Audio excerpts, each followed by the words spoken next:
Kalau orang yang punya rasa, bukan punya rasa ya, semua itu punya rasa, cuman gak semua orang itu bisa menggunakan rasanya.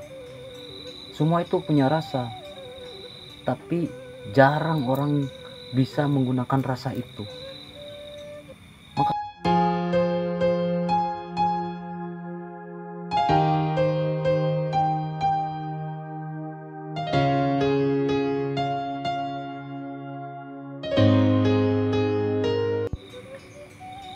Bismillahirrohmanirrohim. Ilahul haq, ilahul mutlak. Inna lillahi wa inna ilaihi raji'un. La haula wa la quwata illa billahil aliyil azim. Assalamualaikum warahmatullahi wabarakatuh. Sampurasun buat seluruh makhluk yang ada di semesta ini. Semoga dalam keadaan sehat, bahagia, dan sejahtera. Alhamdulillahirabbil alamin. Segala puji milik Allah, di mana Dia telah memberikan nikmat kepada kita, terutama nikmat hidup. Kita sampai detik ini masih diberi izin untuk bernapas, dan mari kita gunakan napas ini dalam hal-hal kebaikan pada sesama makhluk. Salawat serta salam marilah kita panjatkan kepada Nabi besar kita Muhammad Sallallahu Alaihi Wasallam. Allahumma sholli ala Muhammad wa ala ali Sayyidina Muhammad. Allahumma sholli ala ruhul wujud fi kulil mawjud wa ala alihi wa sahbihi wa salam. Allahumma sholli ala Ahmad ruhullah. Allahumma sholli ala Muhammad habibullah. Allahumma sholli ala Mahdi khalifatullah. Nurun ala nurin wa huwal arsil adim. Saudaraku yang berbahagia dan dirahmati Allah, di dalam kehidupan ini kita sering ditemui dengan kemarahan-kemarahan kepada orang lain yang secara mata lahir itu kelihatan sama kita itu berbuat gak baik, atau secara umum itu gak menyenangkan hati kita. Misalkan ada orang-orang yang berbuat dolim kepada orang lain, atau tidak beribadah, tidak mau sholat, tidak mau puasa. Di dalam hati kita suka ada rasa kemarahan. Itu yang pernah saya alami dulu. Tapi kok sekarang saya gak merasa seperti itu. Dan sebagian orang-orang masih banyak ketika melihat seseorang yang melakukan salah itu marah hatinya. Kok kenapa demikian? Karena mungkin itu ada perasaan kita merasa kita itu benar. Sebenarnya itu, kalau yang saya rasakan waktu dulu, kita marah kepada orang lain, kepada yang orang sholat kita benci, kepada yang melakukan apapun yang salah itu kita benci. Itu sebenarnya ada perasaan-perasaan di diri kita itu merasa bahwa kita itu lurus atau benar, padahal kita juga belum tentu. Ya, wajar kalau kita untuk mengingatkan dia bahwa ini perbuatan ini gini. Gak perlu dengan kita marah di dalam hati, gak perlu kita sampai sakit hati atau benci, gak perlu. Tapi yang wajib kita ucapkan kepada dia cuman mengingatkan dia bahwa perbuatan itu perbuatan salah. Jangan sampai kita langsung marah, benci kepada dia. Apalagi kalau kita tahu baik buruknya itu seseorang itu af'al Allah, itu perbuatan Allah. Allah sengaja untuk merubah dia dengan cara itu. Tapi kok kenapa kita yang marah? Padahal kalau dipikir, kalau dia yang melakukan salah, dia yang akan dihukum, dia yang bakal kena hukum. Tapi kok kita yang marah? Karena itu kita belum tahu siapakah dia, siapakah yang menjadikan dia seperti itu. Dia juga gak mau seperti itu, karena tanpa izin Allah dia gak bisa berlaku seperti itu. Makanya saya gak bisa sekarang memarahi atau sampai marah ini hati sakit kepada orang-orang yang tidak sholat, tidak puasa, apalagi ke beda agama, mengapir-ngapirkan.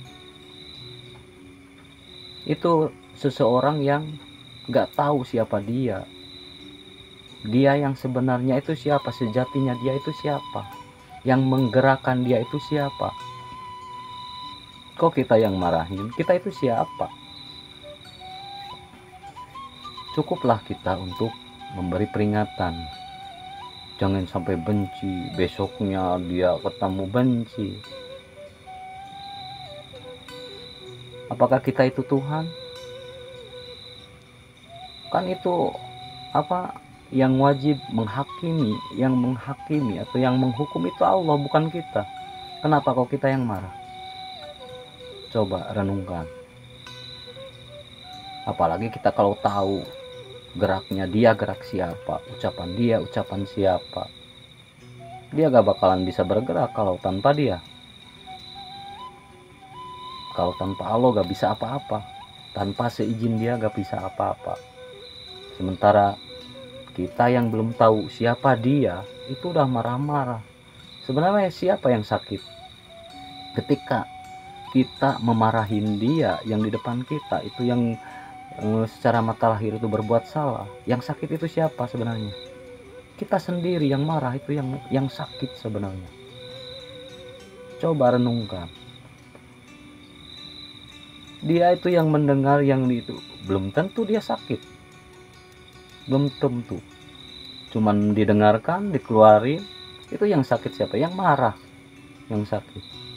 Gimana kalau Allah yang mengujinya kepada kita, diperlihatkan orang-orang seperti itu, padahal Allah itu kasih sayang Allah itu memperlihatkan kepada kita supaya kita bertafakur. Kenapa kok orang itu di depan kita marah-marah atau berbuat gak baik? Itu harusnya kita bertafakur. Kenapa Allah mendatangkan orang-orang seperti itu?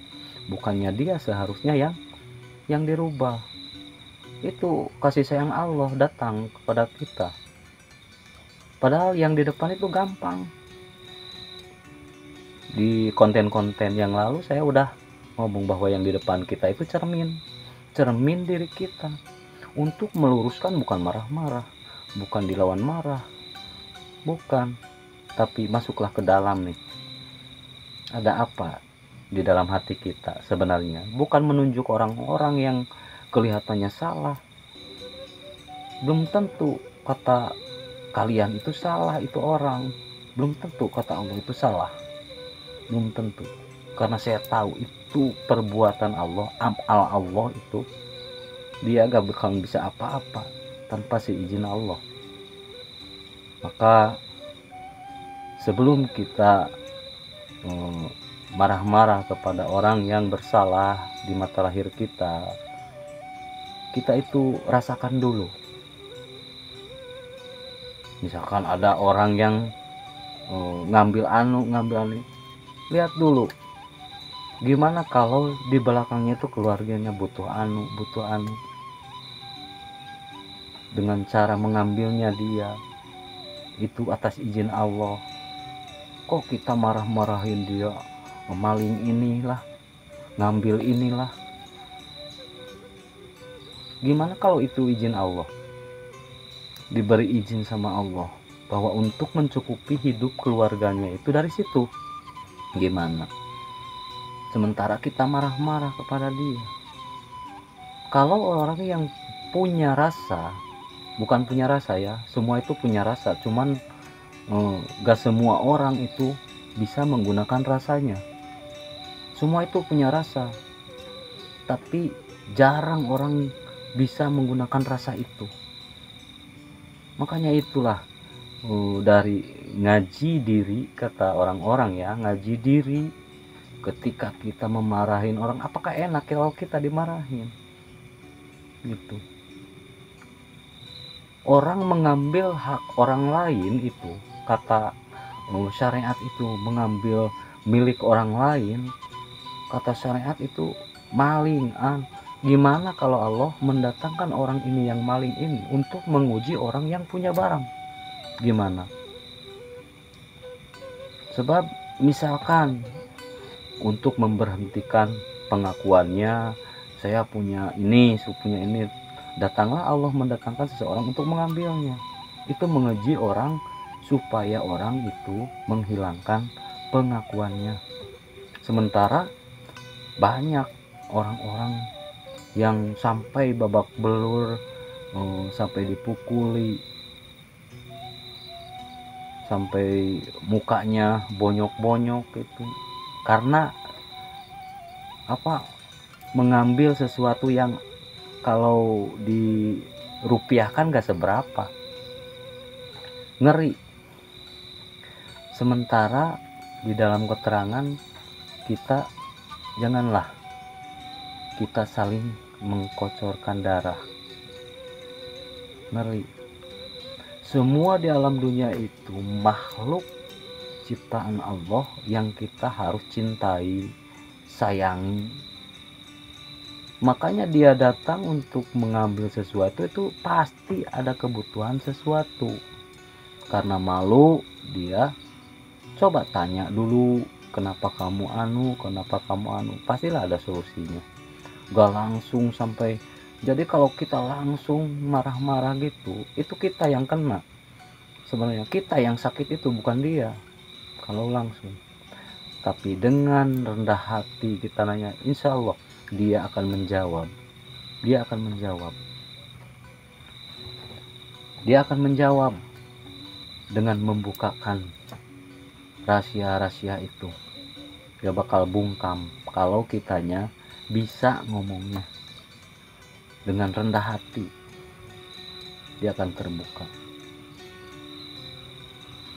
Nah, seperti itulah. Semoga kita bisa membukakan hati kita, ya, membukakan akal kita. Janganlah kita terhijab terus, terbawa oleh emosi-emosi kita, pikiran-pikiran kita. Kita harus jaga itu pikiran, egois, emosi kita ya, supaya kalau kita bisa menjaganya itu pasti berjalan dengan positif. Untuk itu sekian dulu, semoga obrolan ini walaupun sedikit bisa bermanfaat. Assalamualaikum warahmatullahi wabarakatuh. Salam sadar.